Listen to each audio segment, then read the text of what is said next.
Hello and welcome to Deep Dives with Sammy, where I dive into some of my favorite series growing up, some books that I feel like need to be discussed at a deeper level, and so on and so forth. There's no rhyme or reason to this. I don't know what I'm doing at this point. You know, it's the start of any series. I haven't thought it through all the way.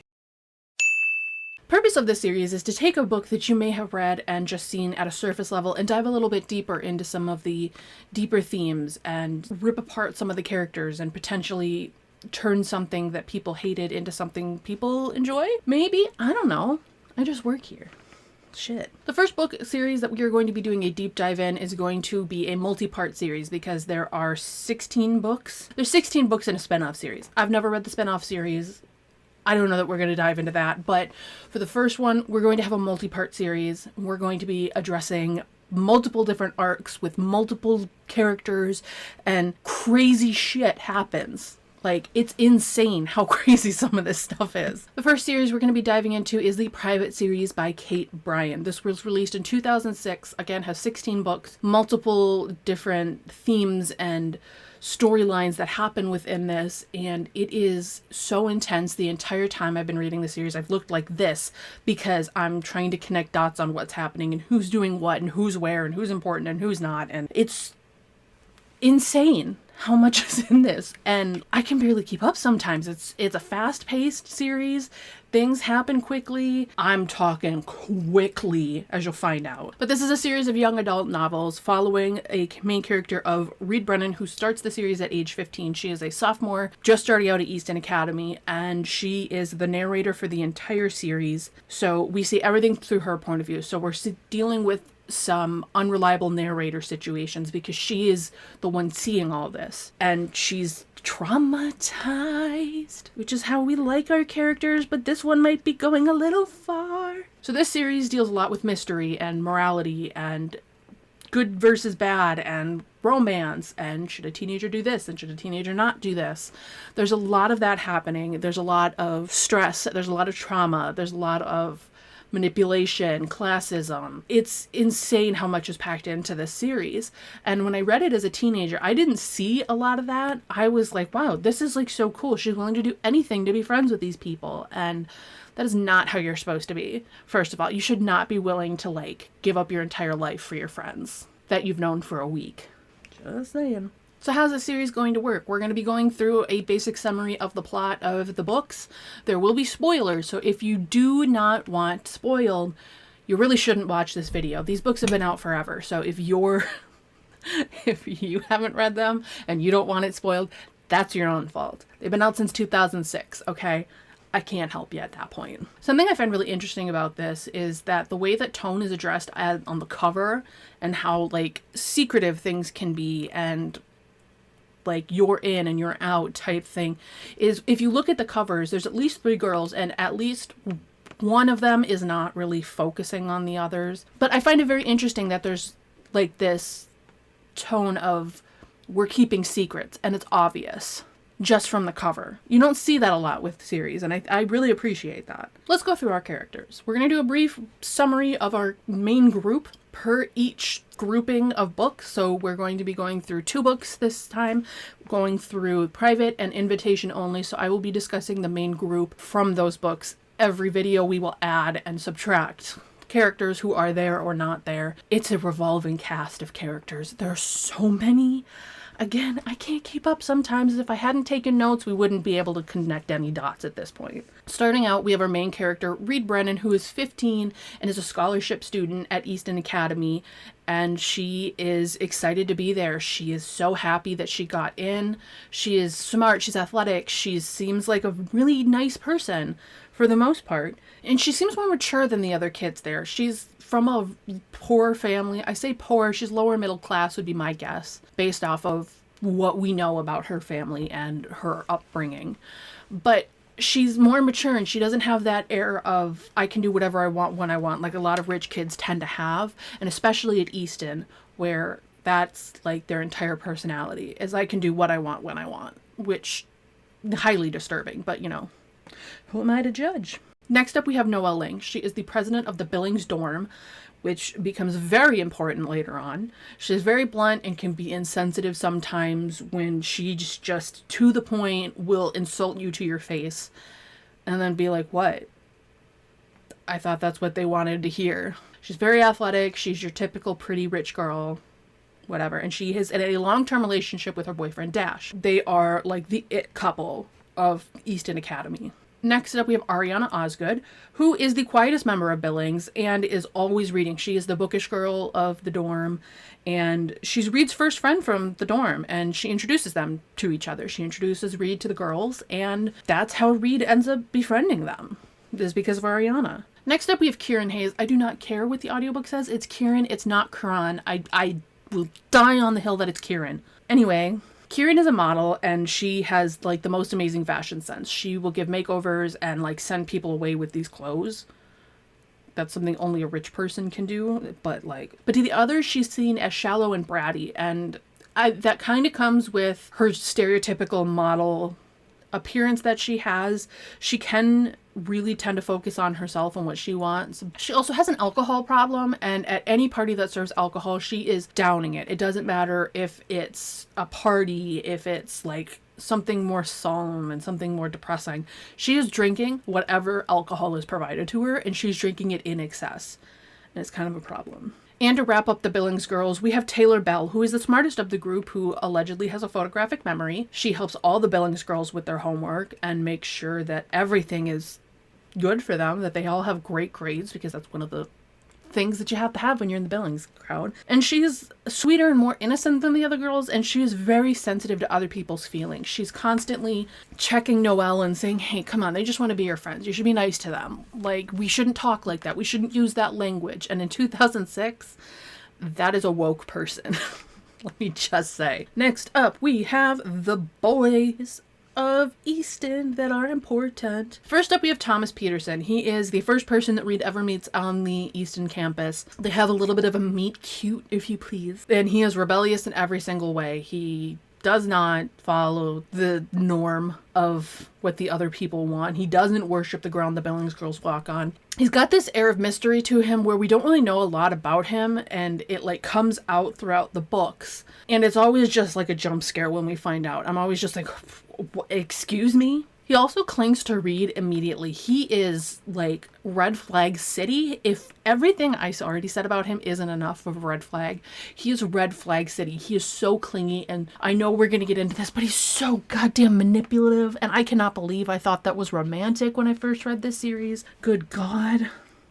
What was wrong with me? I was 15. That's what was wrong with me. Next up, we have Josh Hollis, who is Thomas's roommate, and he is quiet. He's artsy. He doesn't really have too much to say in the first book, and we definitely see him develop more of a personality as we go through. So we don't really know too much about him to start out, but I do know that he is not a fan of the Billings girls. Like Thomas, he does not like the social hierarchy that they have there.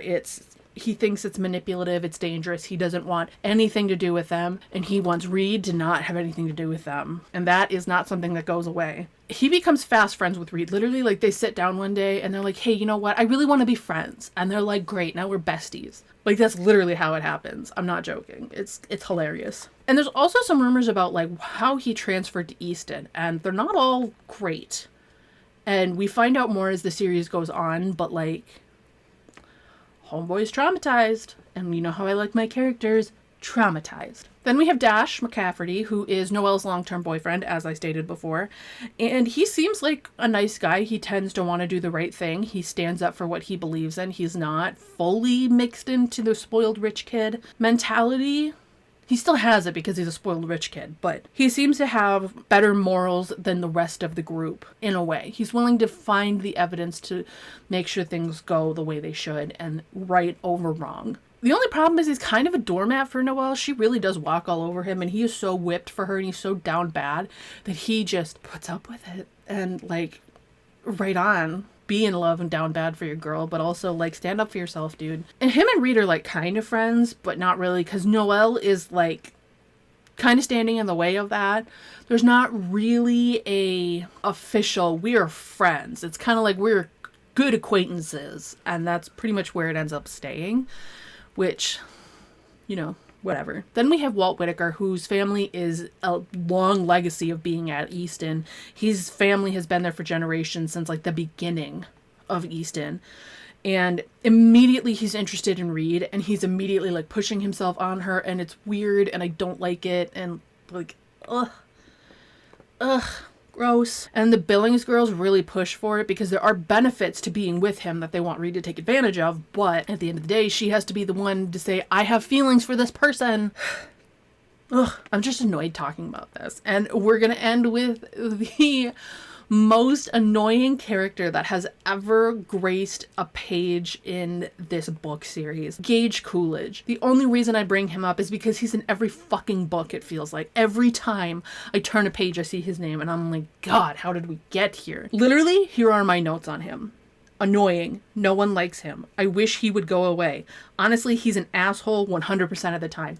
I have no traits on him. That is it. That's all I have. And I will die on that hill. I don't like you, Gage Coolidge. I hope you step on a Lego. Alright, let's get into the story. So this is going to be the part where we go through the summary and I give you a rough idea of what the plot is. I will not go into extreme detail because I do still want people to read these books, but I want to give enough that you're intrigued and want to see how this plays out and the more nuanced look at it. I want you to do your research and read these books and feel the suspense and see how unreliable of a narrator Reed can be. She is all about her feelings. She's all about her, but there's so many other characters involved in everything that happens around her that I really do want you to dive into this series. They are very easy books to read. I can read through one in about a day, 2 days, and I thoroughly have enjoyed this series. And maybe not be the best written, but let me tell you, so much happens in this series that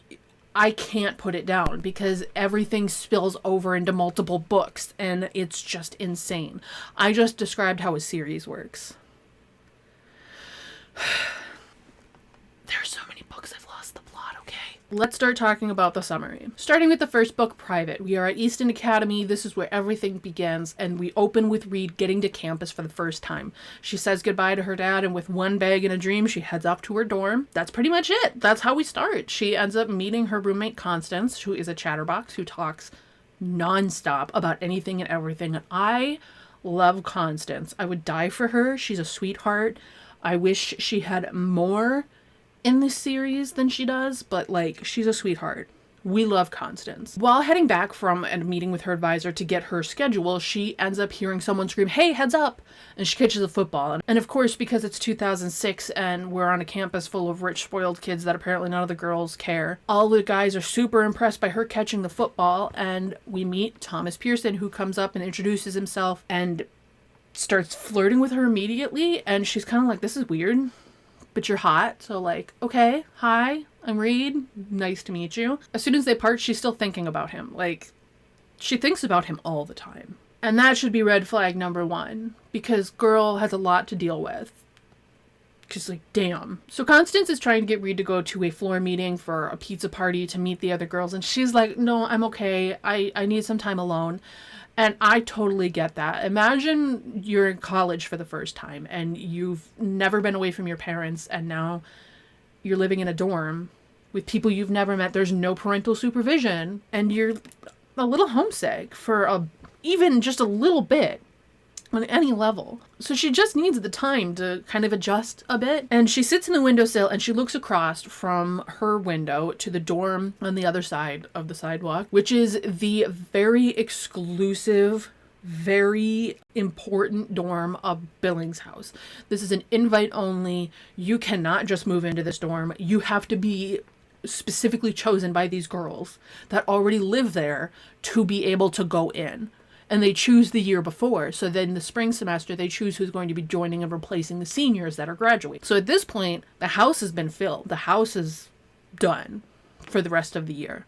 They will not be choosing new candidates until the spring, and that's that. So while she's sitting and staring at this building, she catches the fact that a window is wide open, the curtains are wide open, and she ends up watching these very beautiful girls hanging out, and She's just drawn to them and the way that they move, the way that they laugh, the way that they are. And then one of them catches her eye and they all turn. And so she's immediately embarrassed. She was like, I'm not looking. I wasn't looking. Don't acknowledge me. And when she looks back, one of them ends up making eye contact with her, closing the curtains. She later finds out what the dorm is called from her classmates, and she learns she has no shot of getting in because, again, invite only. A lot of legacy students live there, so if your mom was in that dorm, you were then pretty much guaranteed to be getting in. It's really, really tough to get in. You have to go through a lot of challenges, and you have to prove that you want to be there. Think sorority level. I wasn't in a sorority. I don't know how this works. So, grain of salt.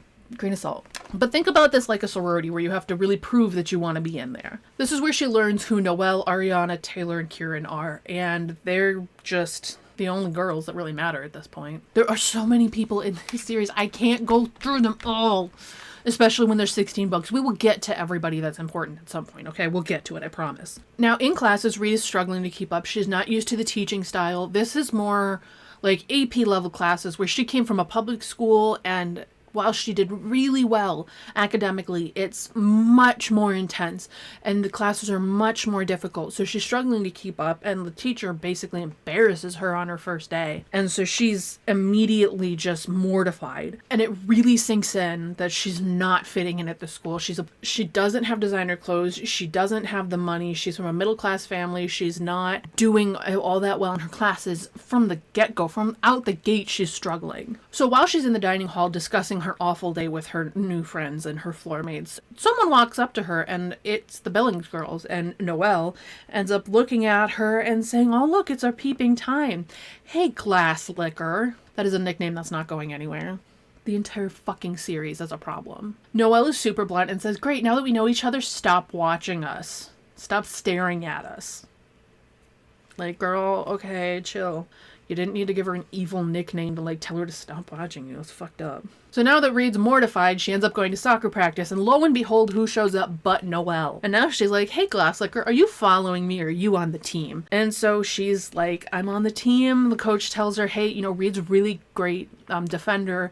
She's fantastic, and she's now going to be a part of our team. This is it. You gotta deal with her. So they end up squaring off on the field. Noelle and Reed end up having a moment on the field. It was kind of weird. But anyway, she tells Reed, hey, I'm impressed with your skills, and with you on our team, we might actually do well this season. So now Noelle's impressed, which is fantastic. While Reed's walking home, Ariana catches her and introduces herself and starts grilling her with questions. Is asking about her friends, her dorm, if she's met any guys she's interested in, and then immediately goes in with Thomas Pearson, and Reed's like, okay, I don't quite understand this interrogation, but okay. Then Ariana pivots and is like, you should sit with us at breakfast tomorrow. We would love to have you at our table. And that's how she got her in. Reed has been officially invited to associate herself with the Billings girl. Breakfast the next day, Reed gets there early because she's nervous, as one would be for the meeting these people for the very first time. Immediately, Noelle shows up and goes, hey, glass liquor. And now that's all they all know her as. Anyway, the rest of the table introduces themselves, and this is where we meet Dash, who again is Noelle's boyfriend, and Josh, who is the artsy quiet guy, and Gage, who is the fucking icky loser who I wish would just go away. Ugh. This is when the hazing begins. They tell her, hey, you know what? Why don't you go get us some food? And here's what I want, and here's what I want, and here's what I want, and here's what I want. And she has to get everybody food. I wish that was the worst of her hazing, but it gets so much worse than this, I swear to God. But Reed puts up with it because she thinks this is how she's gonna get these girls to be friends with her, and so she just does it. She really shouldn't, but she does. While she's walking home from an advising session where it did not go well, she's basically been told, get your grades together or you will not make it at this school. You need to get your grades up or we're going to have a problem and we might revoke your scholarship. And while she's walking home, she catches Kieran making out with a boy, and this is a Drake boy. Now, the Drake dorm is a boys' dorm, and the Billings girls are not to associate with them. I don't know the reason behind it. I think it's considered the reject dorm for the guys. I don't know. And I don't care about that part, honestly. But Kieran makes her swear that she won't tell anyone about this because this could ruin her to be caught making out with a Drake boy. But Reed swears she's not going to say anything and that her secret is safe with her, and like they part ways, and that's the end of that. After that, Reed gets no communication from the Billings girls, and she's thinking it's because of that incident, and she feels like she's done something to upset them, but she's staring at them. What is her deal with staring at these girls from across the dining hall? And finally, Noelle just has enough of it, gets up, picks up her tray, brings it over to their table, and is like, come join us. And when Reed gets there, she tells her, if you want to sit at our table, just sit. No one's going to stop you. Hazing part 2. And that day, they make her break up with Kieran's Drake boyfriend. She is to go up to this boy and tell him that Kieran no longer wants anything to do with him, that she thinks he's a party loser with a puny, shriveled little thing, and she never wants to see him again. And she goes over and does this because, like, she wants to be accepted by these girls, right? She will do anything to be accepted by this group of people, which, if you're a teenager and watching this, don't fucking do that. It's not worth it. I'm gonna be your freaking aunt when I say this. No. So he's like, yeah, whatever. She can come and tell me that. And Reed's finally like, hey dude, it's done.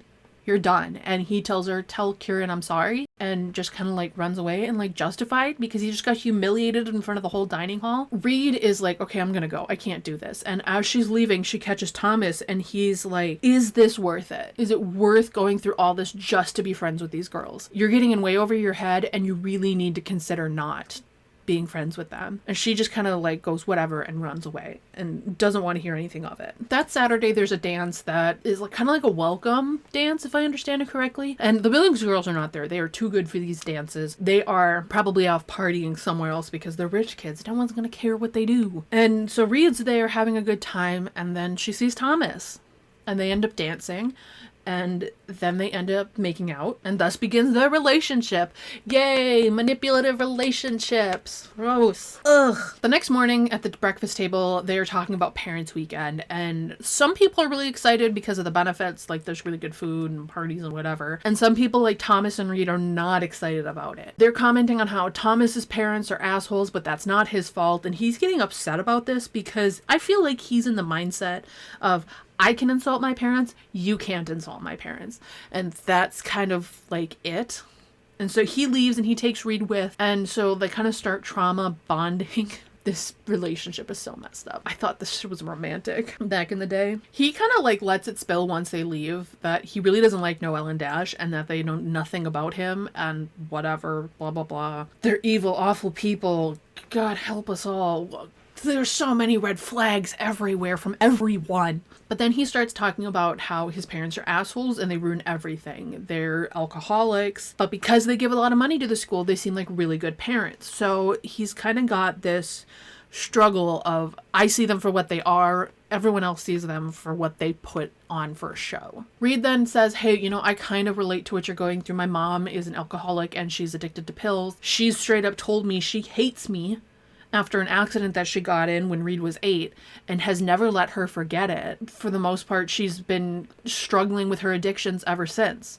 And Reed can't remember a day her mom hasn't ruined something for her. So they trauma bond over that, and I genuinely feel bad for Reed because she is way over her head with these people. After that, Thomas tries to isolate her from the Billings girls because he's not getting along with them. He doesn't think they're good for her.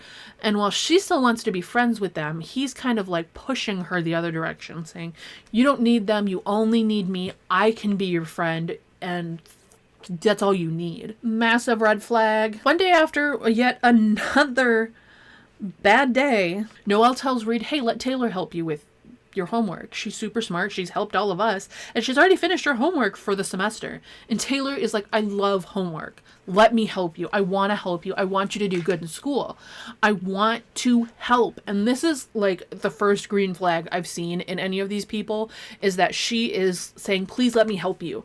I want you to do well. I want you to succeed in this. And I want you to get good grades. And I love helping people get good grades. The only green flag. Reed agrees because she's desperate to stay in the school. So she ends up helping her with all of her homework and helping her get on track, teaching her the styles of the teachers that she has, so that way she knows how to adapt, which is something that's apparently really important with these people. The next time Reid goes to see Thomas, he's freaking out because his cell phone is missing. And we're talking like flip phone. We're not talking iPhone where you could just say, hey, find my phone, and like, you know, move on. So he's missing his phone and he can't find it, and he's losing his mind. And so she offers to help.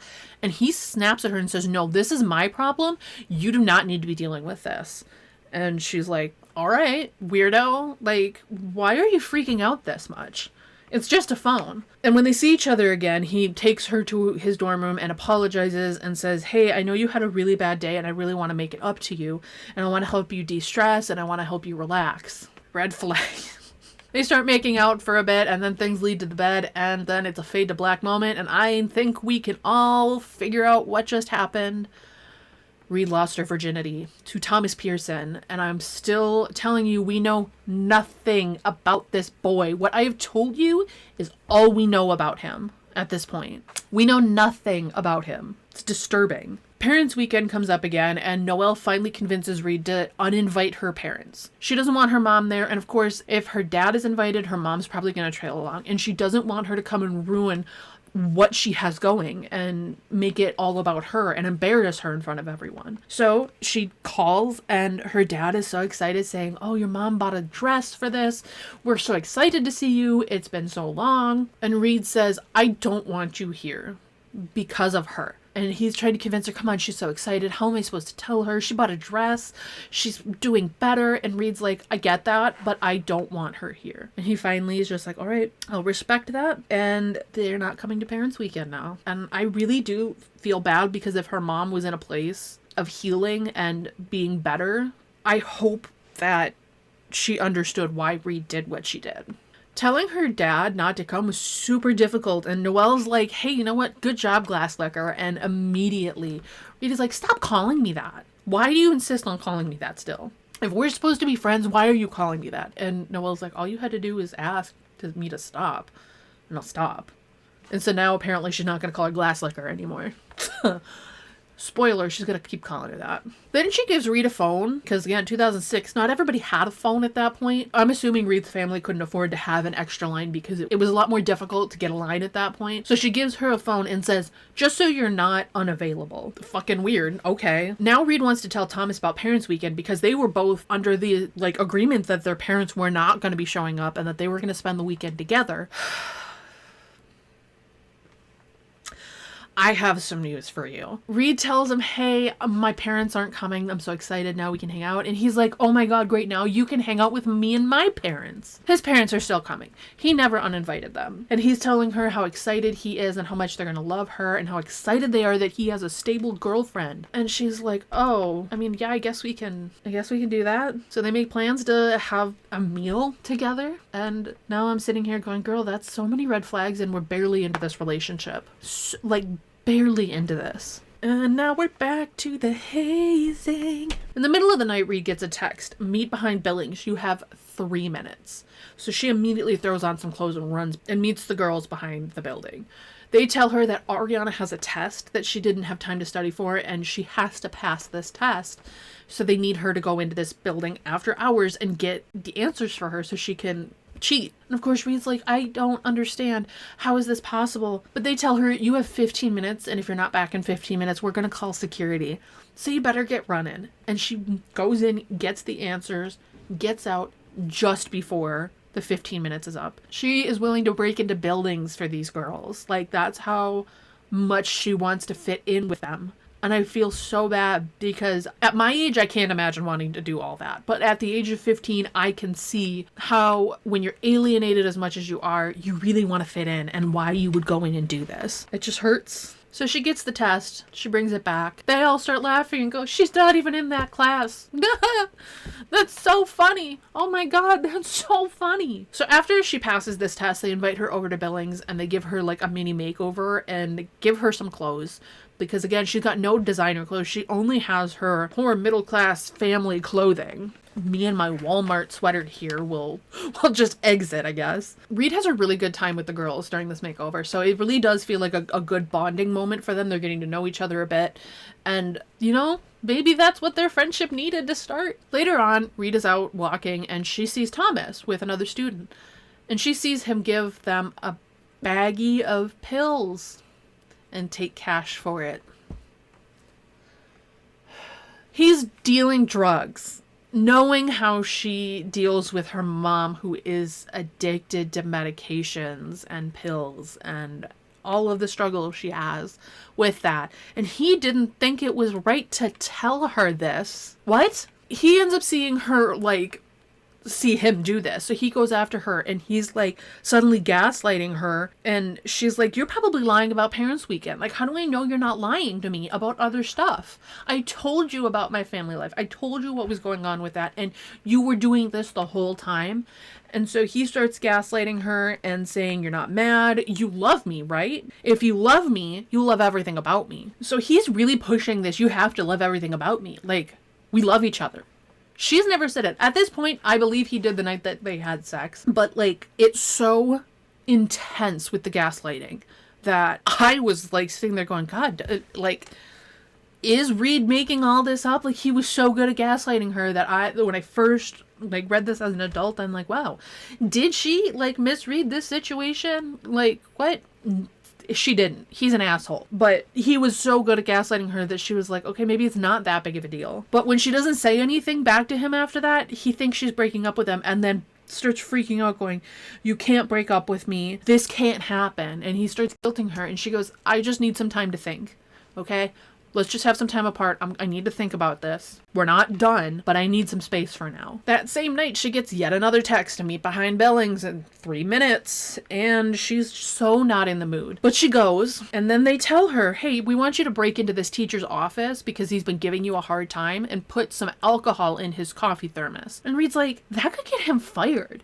Why would I do that? And they're like, well, he's been giving you a hard time. Like, why wouldn't you do it? We want to get revenge on him, don't you? And she's like, no, I'm not doing it. Not at all. And I want no part of this. And then leaves. And at that point, she's like, I just fucked up all my chances of getting into Billings because I didn't want to do that. But I'm also dealing with everything that happened with Thomas today. I just need a break from everyone. The next day, the news breaks that one of the Billings girls, Leanne, was accused of cheating. That is like a huge no-no at Easton. At a lot of schools, it's a big no-no. But to smear the academy name by cheating is a huge deal, especially a Billings girl, someone who's supposed to be one of the most powerful people on campus.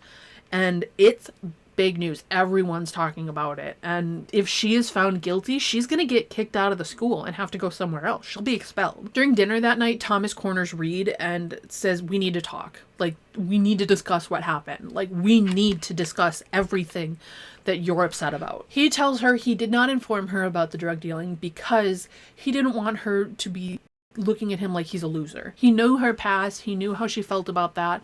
And once he knew, he didn't think he could tell her. And he keeps telling her how much he cares about her, blah, blah, blah, the same manipulative bullshit we've heard all goddamn series so far. Then he invites her to a party that they're having later that night in the woods, and she agrees to go because she knows that the Billings girls are going to be there, Thomas is going to be there, it should be fun, right? Right?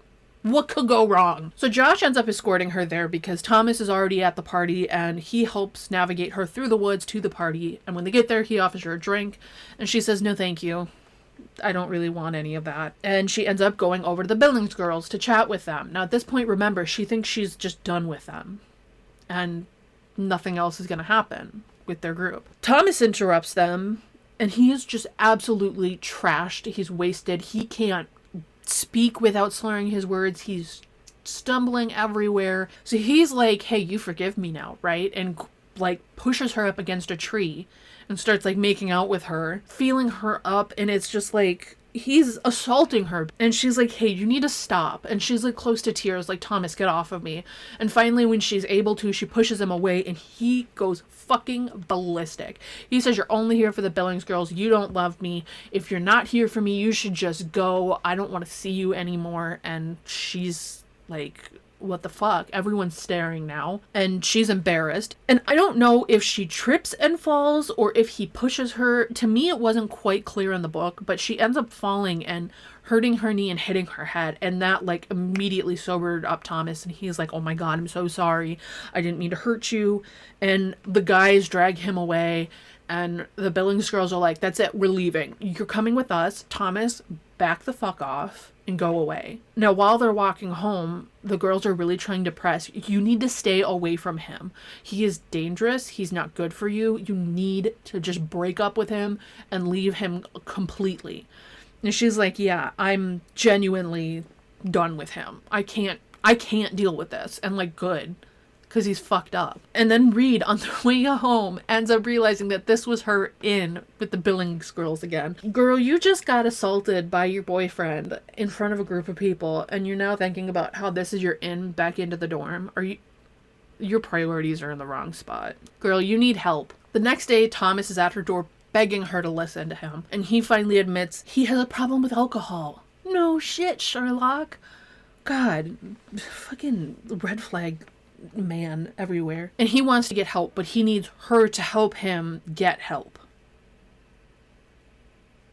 I don't know how that ends up working, but whatever. She agrees to help him, which is a bad decision, and she agrees to still meet his parents. So that dinner date, or that lunch date, or whatever meal date they're having is still on for Parents' Weekend. Then there's a big spectacle outside the Billings house, where Leanne was found guilty of cheating, and she has now been expelled. There's a bunch of students outside the dorm watching her get escorted off. Reed ends up finding the girls and saying, hey, what the hell's going on? And they're like, we told you to stay away from him. We saw Thomas leave your dorm. Don't fucking lie to us. You should have listened to us, and now we know that you're not gonna listen to us. This is a problem. So now she's like back on the grate. Now I don't know what's going on. Now I don't know if I'm accepted into this dorm or this group. Who fucking knows? So she's dealing with that. Cool, whatever. Parents' Weekend rolls around, and she meets Thomas's parents, and she's like, hi, you must be Thomas's parents. I'm Reed. And they're like, who are you? And she's like, I'm Thomas's, like trying to get them to like register. And they're like, Thomas's what? And she goes, I'm Thomas's friend. Clearly he never told them about her. So he's now lied about everything that he's told her. And now he's late and no one knows where he's at. So finally, after a time, his dad goes, that's it, I'm going in and dragging him out. He goes into the dorm to get Thomas, and he comes out. Thomas isn't there. No one knows where he is. He's gone. He just disappeared. Poof. So after that devastation of realizing that she's been lied to the entire relationship, which is given about a month in, like, they've been in school a month. That's how fucked up this timeline is. They've only been in school for about a month. So, like, they've only been dating for, like, 2 weeks at this point, is what I feel. So she goes back to her dorm after that devastation, and her room is empty. It's like everything has been stolen. It's like she's never been there. Every piece of her existence is gone. And then she gets a phone call from Noelle saying, we have all your things, and you need to come by Billings right away. So she goes over there, and she's freaking out, going, now what are they doing to me? Are they gonna, like, torture me? What are they gonna make me do? And it turns out they are just there to initiate her into Billings. They're standing in a circle with candles, which is really a weird ritual, but whatever. I didn't go through sorority life, so I don't know how this works. And they fully initiate her into the dorm. She is officially a Billings girl. The end of book 1. God, that was just book 1. Book 2, invitation only. So this is about 48 hours after Thomas has disappeared that we open with this book. And they're back in the woods in the same place that they had partied before, and Rita's had a lot to drink. I think she's trying to cope with the fact that Thomas just abandoned her and there's no trace of him anywhere. But she's really proud of herself because she's no longer seeing herself as this girl from a small town in Pennsylvania. She's starting to see herself as a Billings girl and seeing that she can go places. She now has the chance to be someone where she didn't before. But Thomas is still missing, and Josh, who is his roommate, says he didn't pack a thing. Everything is still in that room. And that would be really weird to be a roommate of a missing person, just saying. But the police are now on campus investigating this because, like, a student just up and disappeared and no one knows where he is. But his friends in this group think he's just partying it up somewhere because that boy has never not partied when given the chance. Dash brings up something called the legacy, which is something Reed has no idea what's going on with. She doesn't know what the legacy is, but she knows that it's happening soon and that Thomas would not miss this for anything. He is going to be there. and they guarantee that he's going to show up. And in walks Walt Whitaker. He has been traveling, so he's finally back and he's starting at school, and he is the legacy student whose family has attended Easton for generations. So he has connections, and the Billings girls know that. So they immediately start pushing her towards Whitaker, because if Reed needs anything, it's connections at this point. Again, she's a nobody. She just is a Billings girl. That's the only thing she has for her name. And she's trying to get Reed away from Thomas. Noelle is really pushing this because she wants Reed to not dwell on Thomas for whatever reason. Again, we don't like him.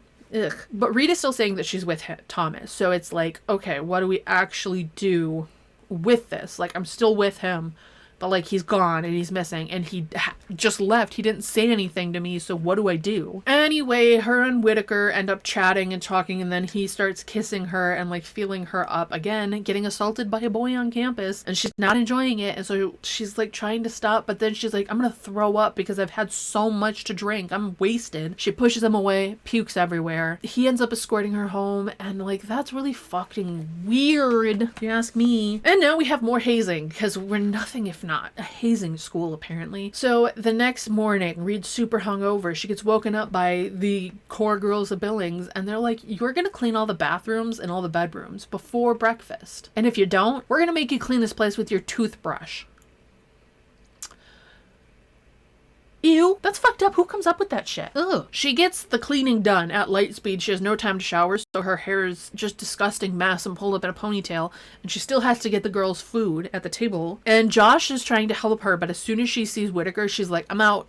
I'm not dealing with this. I'm too hungover to deal with him. I don't want to talk to him.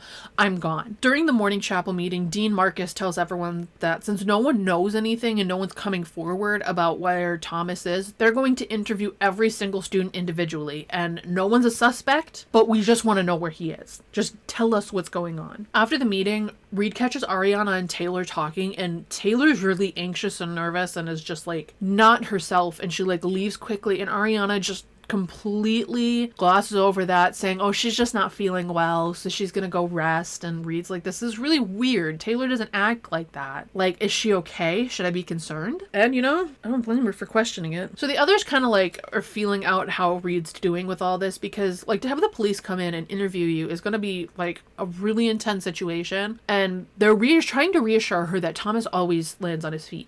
He always bounces back somehow, and again, he's probably just out partying somewhere, and he's gonna show up at any moment. Back at the dorm, she's moving some books around to study, and a piece of paper fell out of one of her books. She didn't recognize it, like it wasn't like a leaflet from class or like some piece of homework. And then she sees Thomas's signature, and here's what it says. Dear Reed, I'm leaving tonight. I don't know what else to do. A friend of mine knows this holistic treatment thing where they don't require parental permission. I'm not going to tell you where it is because I don't want you or anyone else to find me. I want to get better. I don't think I can do that if I stay in touch with people in my life. Please don't be mad. It's better for you this way. You're too good for me. I'm shit for you. You know I am. I love you, I do, but you deserve better than me. So much better. I just need some time on my own, away from my parents and all the insanity. You understand, I know you do. You know me better than anyone. I love you so much, Reed, and I'll miss you more than you'll ever know. Love, Thomas. Bitch, you don't know that boy at all. God. Do you even know what his favorite color is? Do you know what his middle name is? Reed is suddenly really happy that he's out getting help, and she knows where he is. Because knowing that he's out there somewhere getting help is better than not knowing where he is at all. So she's really just kind of like, feels like a weight has been lifted off her shoulders, and they're no longer together. 2, it's good for him that he's getting help. And 3, now she doesn't have to worry about finding him anywhere at all. Ever. So she goes to take a shower after that, and Natasha, her roommate, ends up saying, hey, can I show you something? And has this PowerPoint of Reed just absolutely fucking wasted from that party. And she's now saying, if you don't get me proof that the other girls got Leanne kicked out of Billings and they fabricated everything and they lied, I'm going to send this to every single teacher and student at Easton, and I'm going to like ruin your life. Reed has no choice but to agree, because she can't have that go out. She's not in a fuck around and find out kind of like situation. If anything comes back that she's breaking the rules, she's gone. She's a scholarship student. What are they going to lose if she's gone? Literally nothing. And we just proved that scholarship students don't belong at Easton, and we don't want that. Equal opportunities for poor people. So she starts going through the girls' things while she's cleaning, and she's not finding anything. There's nothing incriminating in any of these people's spaces. And like, duh, why would you keep that out there for the world to see? Like, of course it's gonna be hidden if there's any proof. But while she's going through Noelle's dresser, she gets called down for Kieran's birthday. Now, instead of people giving Kieran gifts, she gives the gifts she gets from brands to her friends. Basically, what it comes down to is she gets sent too much shit. She doesn't need it, so she gives it away. And she gives Reed an iPod. And Reed's like, this is expensive. All the other girls are like, oh, this could be more. I kind of want that one. That one's the most expensive. Reed is so taken aback by this. And she's like, thank you. And Kieran makes a point to go, what are friends for? And so now Reed's like, oh my God, I can't go through her shit. I can't do it. And now she's uneasy. While she's out for a walk, she runs into Whittaker, who is like, hey, the other night was a lot. I'm so sorry. Can we just start over? Can we be friends? And Reed's like, you know what? I think that's best for both of us. We had too much to drink. Let's just be friends. And so they agree to be friends. And that's the end of that icky phase that they had where they didn't want to even look at each other. The interviews start with the police to find out where Thomas is, and Dash is interviewed for over an hour. Taylor left hers in tears, and that's all we know so far. It's really, really tough to know that they're interviewing people and Reed knows the truth about where Thomas is at. She really wants to tell people, but she doesn't want anyone else to know that he's there because they might forcibly take him away from the treatment. Pivoting in a way that makes her a little bit more happy, she asks Constance, what's the legacy? What is this thing everyone keeps talking about? And she finds out it's an elite of the elite party. You have to be invited, or you have to be a +1 of someone who's invited. And you have to be a legacy student. You have to have a couple generations under you for your parents and your grandparents and whatnot. And the further down the legacy goes, the more likely you are to have a +1. Which is why her friends are pushing her on Whittaker, because that is the only chance she has to get in. And it's super extravagant. It's ball gowns type party. It sounds exciting, but Reed has no chance of going to this party. Whittaker then shows up and gifts Reed these really expensive, large diamond earrings. And he's like, this is just to show my friendship to you. And gifting diamond earrings is a lot. That's a lot. And Gage ends up, God, I hate him. We haven't even talked about him that much, but just his name coming up in my notes just makes me want to punch someone. Gage comments that he doesn't just give $5,000 earrings to his friend. There's gotta be a meaning behind it. And Josh is not having this. He storms out and makes a scene. And everyone's like, dude, what's wrong with Hollis? This is really weird. Now Reed's thinking he doesn't want to be just friends, and she absolutely wants to be just friends. So, weird situation going on. Natasha then starts grilling Reed about what she's found, and Reed's like, I haven't found anything. If they have it, it's buried deep. I have found nothing. And Natasha's just constantly ragging on her, being like, you need to find this, or I'm telling on you. She's going to be a tattletale. But again, Reed's sitting there going, I don't have anything for you. Nothing's here. There's nothing for me to tell you. Josh apologizes to Reed for the scene that he made in the dining hall after she was gifted those earrings and really just wants to be friends with her. And I'm not kidding. When I said that they became fast friends, it was literally hey, I'm sorry. Do you want to be friends? Yeah, okay. Handshake, move on. That's their friendship. And honestly kind of love that because that's to the point. So during her next class, Detective Howard shows up and says, Reed, it is your turn to do this interview. And she's nervous and she is dealing with this internal struggle of, do I tell them that Thomas is at this treatment facility or do I keep it to myself? She ends up keeping it to herself. She ends up telling them, I have no idea where he's at. He didn't tell me anything. I have nothing to support any of that. And they're like, all right, if you hear from him, let us know. Goodbye, Earl style. Bad time to make that joke. Kieran meets her outside. She heard that Reed was next on the list for interviews and she wanted to check in with her and make sure she was okay. And she's pressing really hard about what Reed told the police. And Reed's like, this is kind of weird, but whatever. She then tells her not to worry about the police. The interview's done. You can move on now. And you told them everything you knew. And that's that. Reed is now really struggling to spy on Kieran. She had the moment of friendship with the gift and now her checking in with the police stuff. She doesn't want to spy on her. And she keeps telling Natasha, I haven't found anything. She ends up going off and talking about how these girls are impenetrable and they have to have solid proof to prove anything about their plot to get rid of Leanne. And that Reed needs to get this stuff. or there will be consequences. So she goes back to cleaning, and while in Kieran's room, she goes into the closet and finds this box that is covered in like magazine clippings and whatnot, and she opens it and it's like snack cakes and a log of everything Kieran's eaten. And now we're seeing that this girl struggles with food and eating and potentially has an eating disorder. It's a lot to deal with in that moment. She's immediately like, oh my god, I feel so bad for her. She's so beautiful and she's struggling with this. But then she goes to Taylor's side and this sheaf of paper explodes, and on every single page is "I am good enough" written. And it's like 50 pages. And so she's panicking to like get this cleaned up because now Kieran and Taylor are home. And now she's like on a mission to boost them up because Taylor's super smart and Kieran's super beautiful and they don't need to worry about any of that stuff. Later, she's cleaning Noelle and Ariana's room and she finds like this stack of naked pictures of Dash.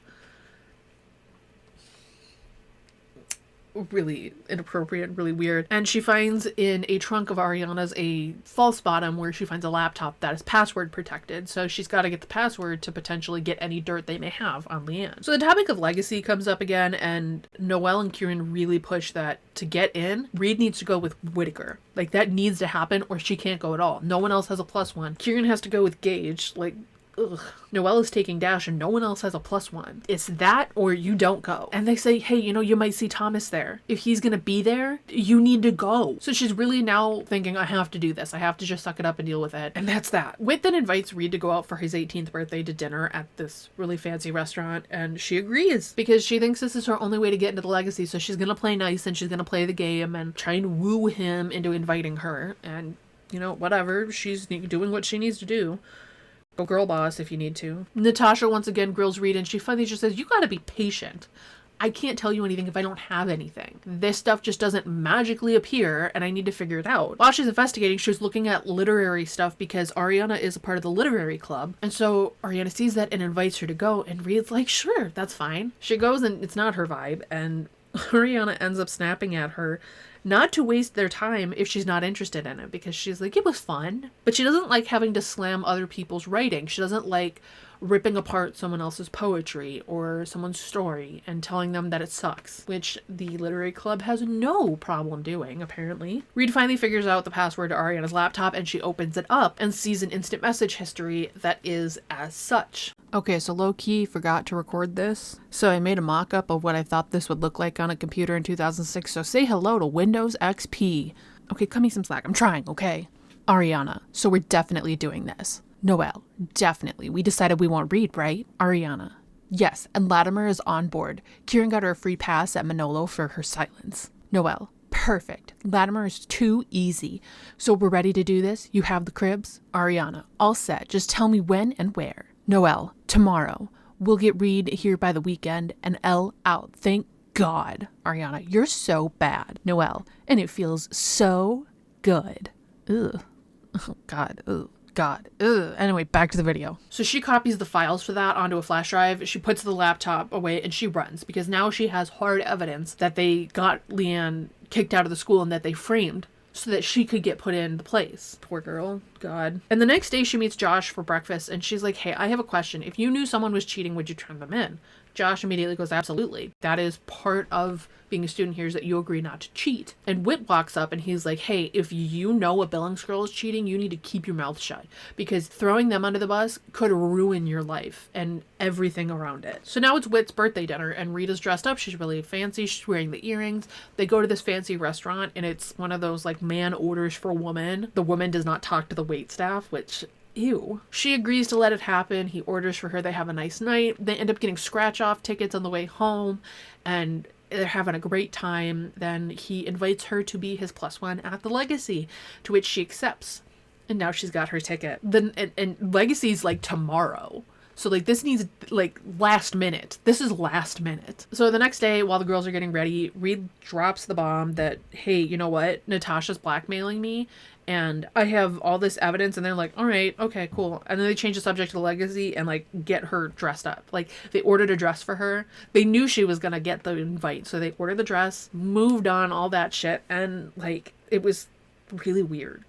Like, they were a little too chill about it. So while they're on the train going to Legacy, Josh sits next to her and they're chatting. He's telling her how great she looks and he's not surprised that she got an invite because she's Reed. And he asks how she really is, and she asks do you really think Thomas is going to be here? And he says, I hope so I can kick his ass. And I love that from him. Then they have a moment where they kind of just stare at each other, and Reed realizes that they have a connection. Like, there's some spark between them, and she's kind of like, okay, I could do this. Like, okay. At the party, Reed dances the night away with her friends, and she's having a fantastic time until she sees the back of Thomas, and she runs after him, and she's trying to get his attention. She finally reaches him, and he turns around.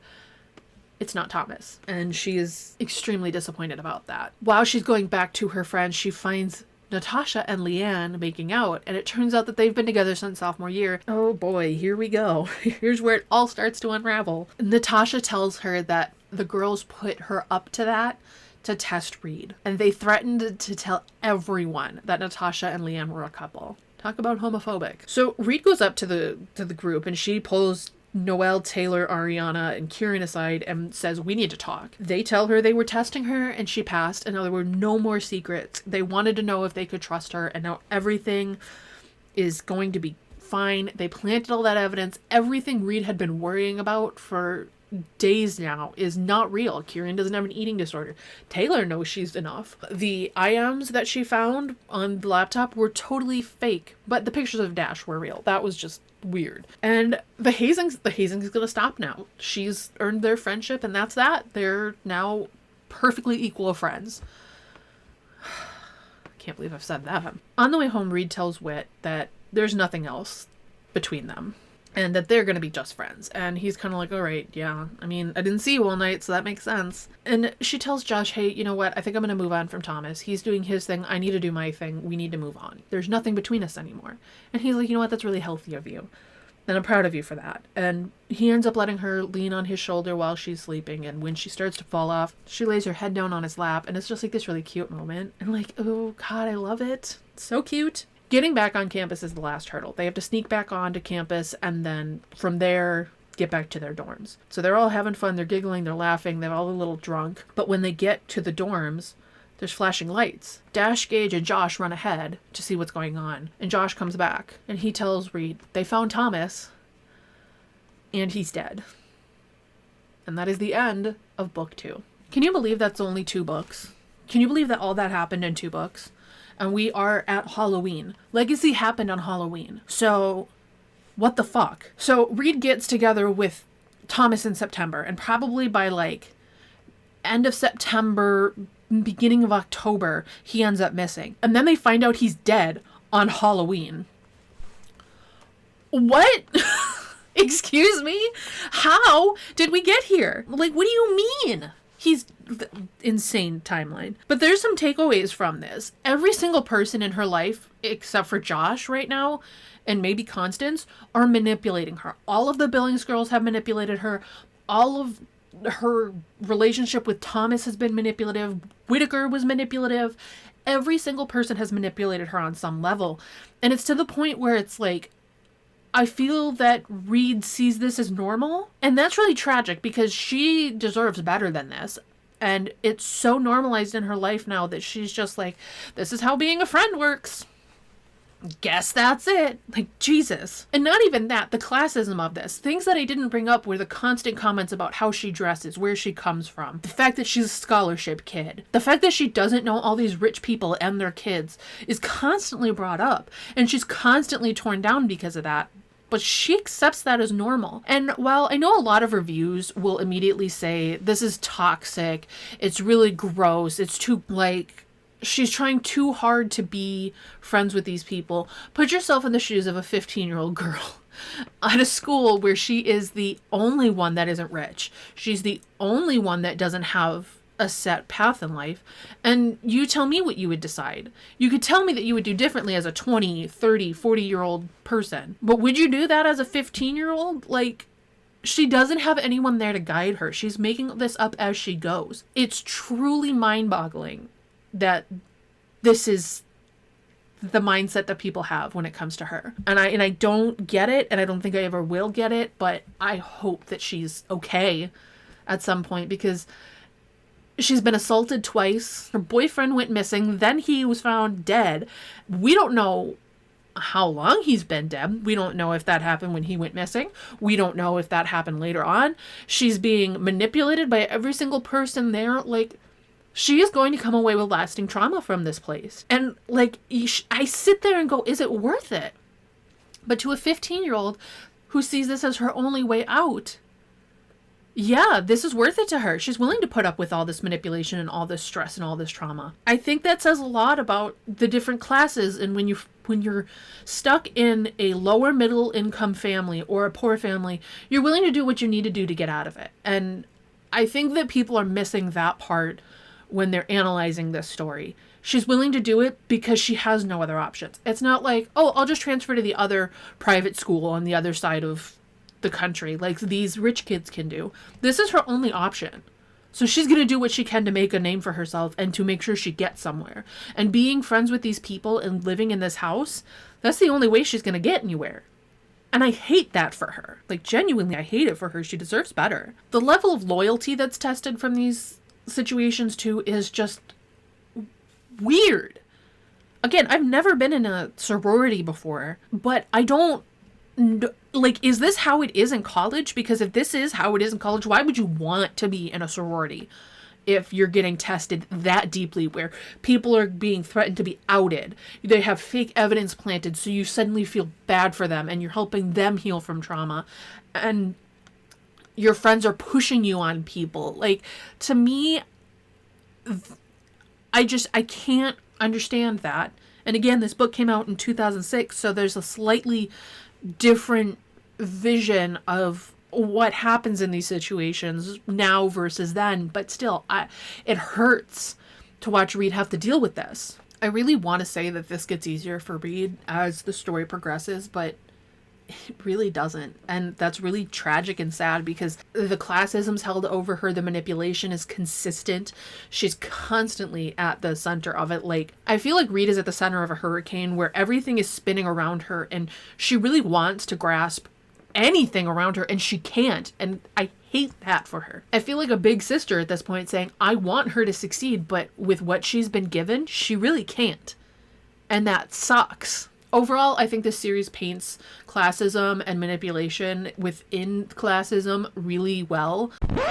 Editing Sammy back at it again with a correction because I was so heated in the moment that I feel like I just said that classism was good. And what I meant to say was that overall, I think this series portrays manipulation within classism and classism itself really well. And I will now give my opinion, but I just wanted to set the record straight. Please don't think that I like classism and manipulation. Please, God.